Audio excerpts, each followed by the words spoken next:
So good morning, everyone. Good morning. It's been quite a day, hasn't it? Okay, well, so we're going to settle in for a little bit and sort of have a chat. So as you know, my name is Wendy Shaia. I'm a clinical assistant professor here at the School of Social Work. I also have the distinct honor of being the executive director of the Social Work Community Outreach Service, otherwise known as SWACOs. Any SWACOs peeps here? SWACOs peeps in the house? Oh, great, awesome. So you know all that already from reading that huge bio and picture in the program. What you don't know about me is what I'm most proud of, and that is that I am the mother of 4 teenagers. Yeah. Do I get some props for that?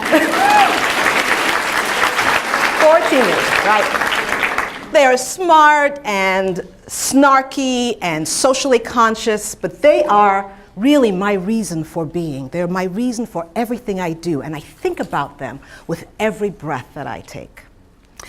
So when I was invited to give this keynote by Dean Schaefer, I had many reactions. The first one was absolute horror.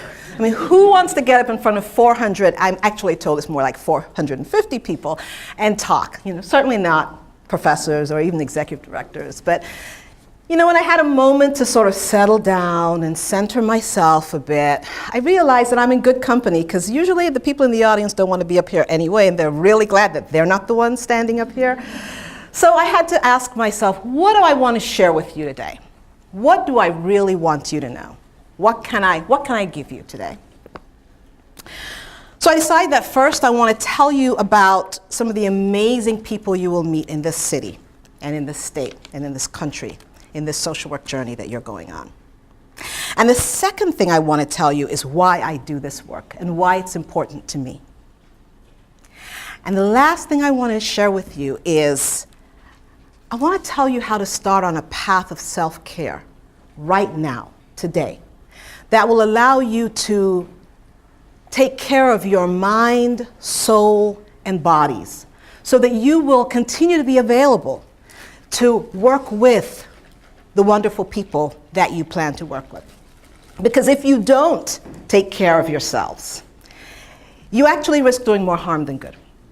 And so I want to share that with you today. Mostly, I want to tell you how I survive the difficult days. The days when I go home fighting tears, and there are days like that. And I'm not sure if I'm going to come back. I want to tell you what brings me back the next day. So does that sound like a useful way to spend 25 minutes? Yeah. Okay, all right. So with your permission, I'd like to set the stage. I'm a student of contemplative practices, and these are practices for quieting the mind, deepening and strengthening our connection with thoughts and actions that have meaning. They bring us deeper ways of knowing and being with our thoughts, our emotions, our physical bodies. So some of you may have contemplative practices of your own. You may engage in yoga, meditation. Yeah, I see some heads nodding. So I most often practice mindfulness meditation and restorative practices. That's how I take care of myself. And I'm going to actually integrate some of those practices into our talk today, if that's okay with you. Now, if I get really happy, I might start to sing. I'm just giving you a heads up. You know, when I was a little girl growing up in Jamaica, my grandmother used to sing for everything. She sang when she was happy. She sang when she was sad. She sang when the pot burned on the coals outside. I'm not going to sing that song. But there's a song for that. So it's just, you know, I learned from her ways of bringing my whole self to everything I do. And so I have to be authentic in this conversation. So I might invite you to sing with me. I'm just giving you a heads up. All right? Don't be horrified. Okay. So since in Western society we tend to do most of our listening from the neck up, from time to time as I talk, I'm going to pause and invite you to connect with your breath, just to draw the issues that we're talking about in a little deeper into your awareness, so that perhaps you can connect with them with empathy, compassion, maybe even love. That's not a word you hear very often in social work, but I think we should. And so I'm going to talk a little bit about that. So I want to invite you now to begin by just clearing your laps of anything that's distracting, any papers, any phones, and just really take some time to center yourself. Bring yourself completely into this space so that we can be completely present with each other for the short time that we're going to spend together. Take a moment just to center yourselves. Just a few good breaths. Now, starting with some of the people you will meet as you do this work. So SWACOS has been working in Baltimore neighborhoods for 23 years now. And we've been helping community members, supporting community members with a variety of initiatives. Grassroots organizing, providing case management, supporting community schools.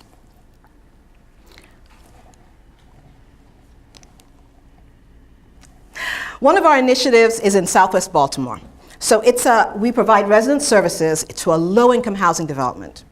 Now, this housing development has a Community Development Corporation, or CDC, which is comprised of residents of the community, and they make decisions on what types of activities we can engage in. Now, the CDC is headed by an elderly resident. We're going to call her, make sure I get my name right. We're going to call her Mrs. Brown, okay? Now, Mrs. Brown has been an absolute bear to work with. She vetoes everything we want to do. Case management services, working with the residents in any organizing. It took us a year to get her to agree to allow us to do some activities with the children, which the children desperately wanted. We talk about this, we shake our heads, we click our tongues. This is just, it's tough work. So why do we keep doing it? Why haven't we pulled out of this project?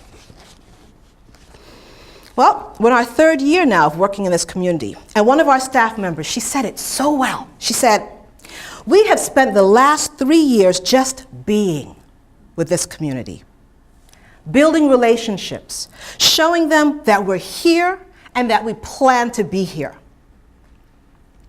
We also didn't come in saying, we're going to teach you how to parent your children, or we're going to teach you how to do this, or we're going to teach you how to do that. As social workers, sometimes, we place ourselves higher than community members. And so they expect that from the minute they meet us. And so immediately the wall is up, and they're guarded. Instead, we said, we have these resources available. What do you need? Can we help you with something? Can we help you with this? Can we offer this to you? Would this be helpful? With no judgment whatsoever. And it took time. But now we've built relationships with the community members, and now they're coming to us and they're saying, can you help me? I need this. Show me how to do that. But we wouldn't have gotten that immediately had we gone in showing them everything that we know. We had to listen. But now back to Mrs. Brown for a minute. If you take the time to respect her, just give her respect because she's a member of the community which has invited you in, allowed you in. And yes, it is a privilege, not a right, to work in a community. If we take the time to really listen to her and say, yes, ma'am, and no, ma'am, because in African American communities or Latino American communities or Asian American communities, we highly respect our elders, right? In many communities. It's important to do what her children and grandchildren would do, because that's what they would do. That's what they would say to her. If you really take the time to listen to her, maybe, just maybe, she will tell you her story. Maybe she'll honor you with her trust. Maybe she'll tell you about the child she buried. Maybe she will tell you that she hasn't always felt honored in this society. Maybe. Maybe she'll tell you about the deep pain she carries in her heart. Maybe you'll be able to read between the lines of her silence. And if you can take the time, and it does take time and effort and energy, but if you can take the time to be with Mrs. Brown, and understand her. Maybe you'll be able to show some extra compassion. And that ability to extend compassion will make you a better social worker and a better person. And how good a social worker you are is dependent first on who you are and then on what you know. So I'm going to pause for a minute and invite you to allow that thought in deeply.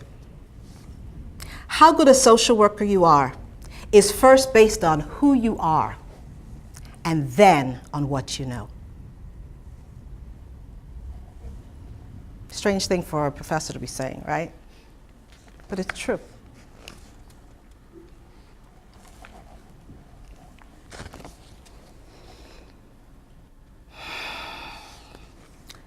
So now I'd like to shift to a story about a young woman I met a couple of years ago who illustrates why I do this work. So I mentioned that one of the areas of SWACOs is community schools. And I went into one of the schools we're working with, and there was a young woman sitting in the office, about 13 years old, tall, beautiful, long braids, arms folded, lips poked out to here. Clearly very upset. And everybody in the office was completely ignoring her. Have you ever noticed that young people are so easily ignored by adults? Talk about a group that has no voice. So anyway, she's clearly upset, and I don't know her.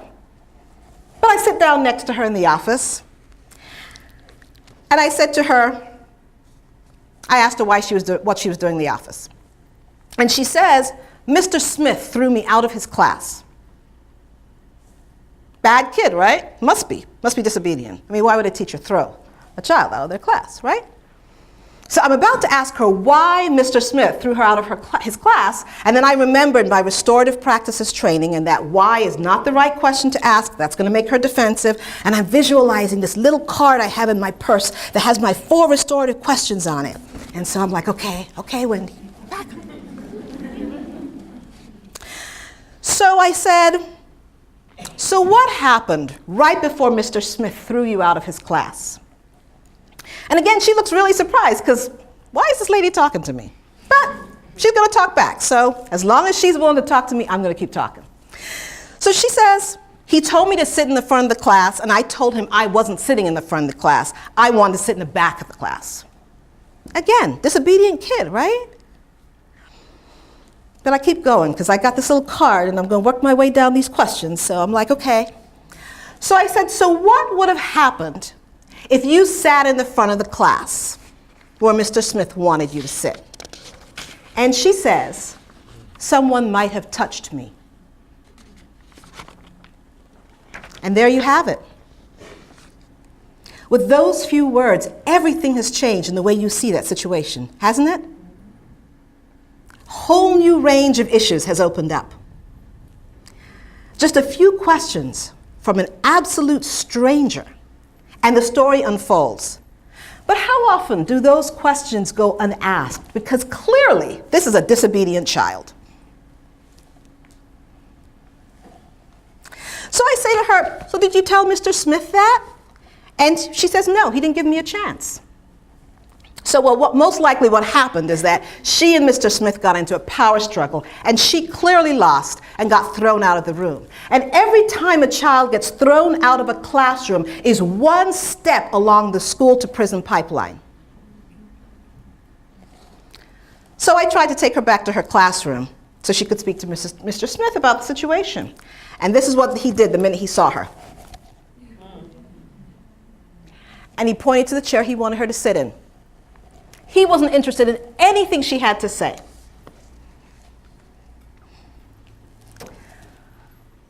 So I don't know this young woman very well, but I've encountered many young women in similar situations. So, and I also know a lot about her community, which actually has the highest number of children living below the poverty line in Baltimore City.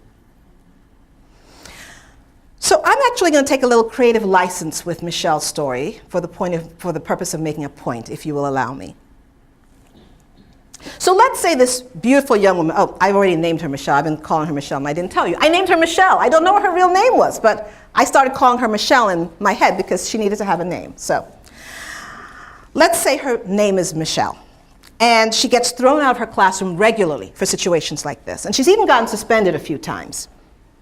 And clearly there's a lot more to this story about being touched, but no one has ever explored it. Right? And let's go on to take a little bit more creative license with Michelle's story. Let's say her mom has been unemployed for a while and got picked up for possession of weed and now has an arrest record and is having a really hard time finding a job because there weren't that many jobs to begin with, and once you've been arrested, that number shrinks. And Michelle's mom's just really not getting out of bed that much. Because how many jobs can you apply for before you stop trying? And you know, there isn't that much transportation coming through the neighborhood going to where the jobs are, and it's just getting too hard. Messed up family, huh? What do you think? Maybe they do need a social worker to help them, but let's unpack this situation a little bit more. Let's say you're doing case management with this family. What do you see? What do you see here? Do you see the messed up family, or do you see a complex combination of circumstances where Michelle and her mom, different people in a different community with different privileges, would look completely different? Now, I'm not going to ask how many people in this room have ever smoked weed.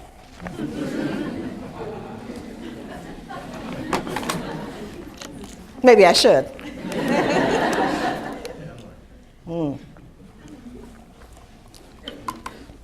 But you all know, right? But if Michelle and her mom weren't poor and black and living in a vulnerable community, the police probably wouldn't have paid any attention to them whatsoever. And some of these other issues or circumstances likely wouldn't even be at play, like the difficulty getting a job and the lack of transportation and the resulting giving up. You know, the Department of Justice recently issued a report, I'm sure you've all heard about this, citing the Baltimore City Police Department with unfair targeting of black residents in poor communities with illegal stop and search. Race matters. Place matters. So, how then will we, as a social work community, view Michelle and her mom? As though the main problems to be conquered are completely within their own control? Or can we acknowledge that there are systems at work that they did not create and that are bigger than them? Will we give voice to that which they already know? That there is something inherently unfair about the way in which they and people like them are treated in this society? Will we give voice to that? Will we validate their reality? Reinforce their sanity? Or will we stay silent and, in essence, maintain the status quo? Will we support the idea that it's all about them and their own doing, and that if they just exercise some personal responsibility, they can pull themselves out of the situation they're in? Or will we acknowledge the historical facts and current events that impact poor people and people of color?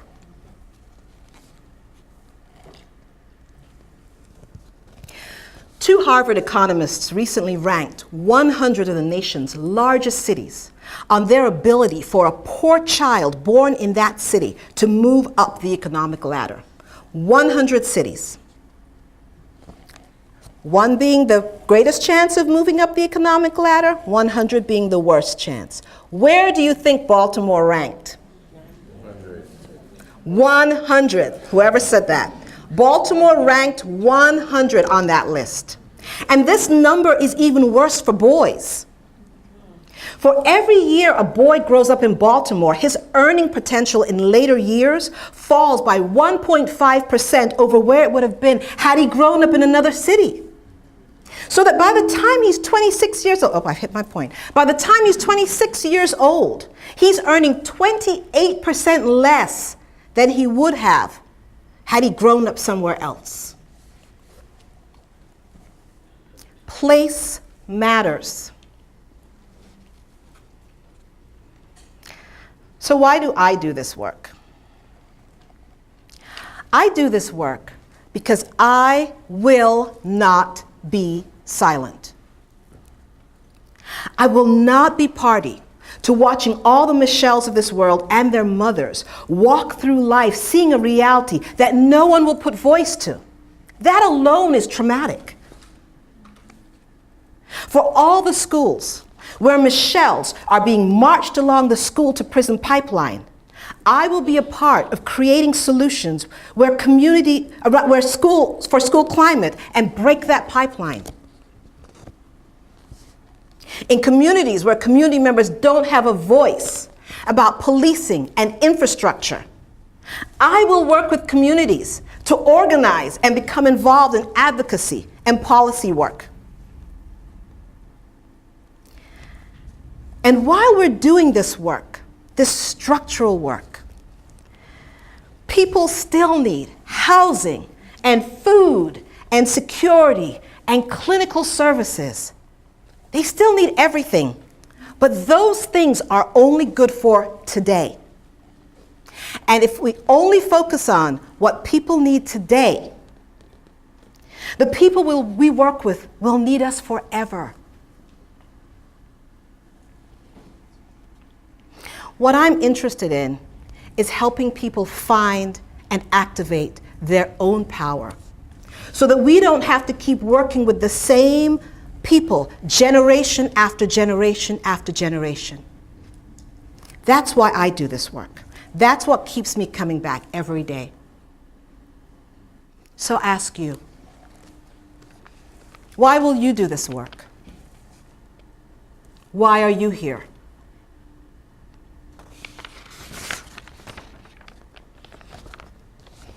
I'm going to pause for just a moment and allow you to, I just want to invite you to connect with your breath and just ask yourself that question.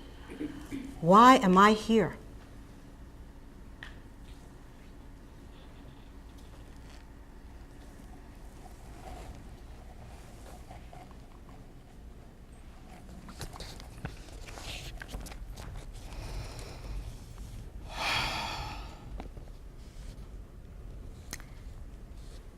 Regardless of who you are, regardless of what you know, despite your convictions about why you're here, despite your very best intentions, all your efforts, all your hard work,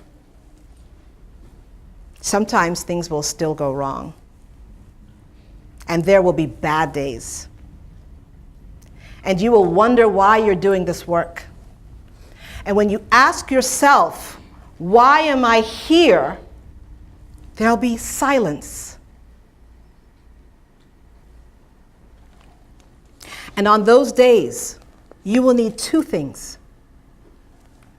One thing you will need is the ability to go inward and find that place within you where you can care for yourself and release your stress. Reflect on who you are, why you're here, and find your purpose once again.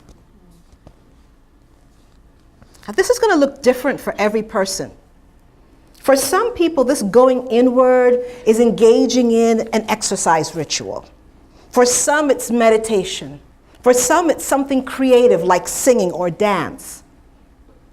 For me, it's mindfulness meditation. That is how I survive the difficult days. So you need to set an intention for yourself, for how you will care for yourself, so that you have something to give to the wonderful individuals and families and communities and groups and organizations with which you work. The other thing you will need is the support of your own community. No one can do this work alone. I want to say that again. No one can do this work alone. I don't do this work alone. You are my community, and the people in this room are your community. These people sitting around you, some of them you've never seen before today, these people will support you and help you come back the next day. So right now, I want to invite you to just take a moment to look around the room, not glance, but connect with someone. Make eye contact with the people around you, because you're going to need them. Okay, y'all have never been to a black church. Now, when the person in the front of the room stands up and tells you to do something, y'all turn around and do it. Okay, there you go. All right, there you go. Thank you. Yeah. Connect with each other. That's right.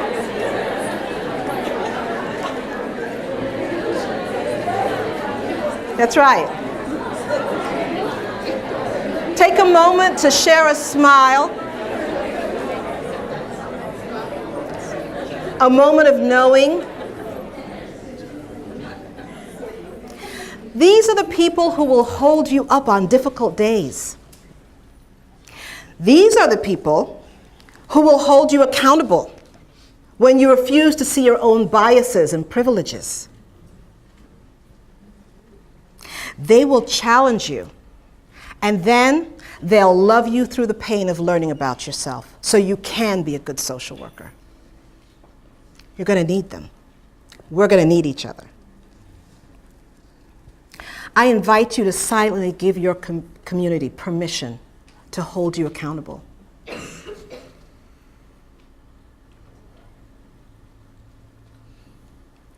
It's an important step in who you are.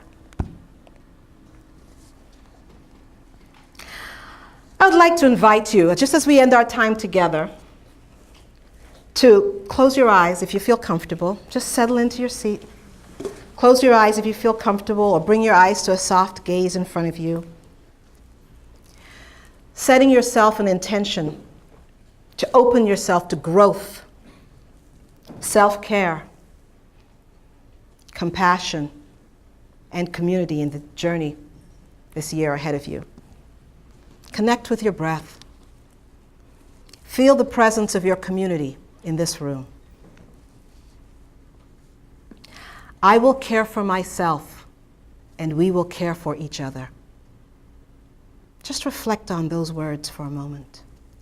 I will care for myself, and we will care for each other.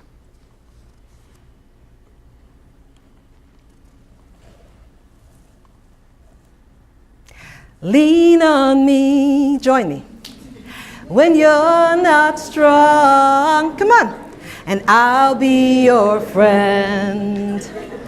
I'll help you carry on, for it won't be long till I'm gonna need somebody to lean on. Seems almost silly to sing, but listen to the words of that song, right? You may find yourself sitting up in a church someplace talking to people. You gotta be willing to go with the flow, right? Wherever we go is where we want to go. We have to go, where we have to be, right?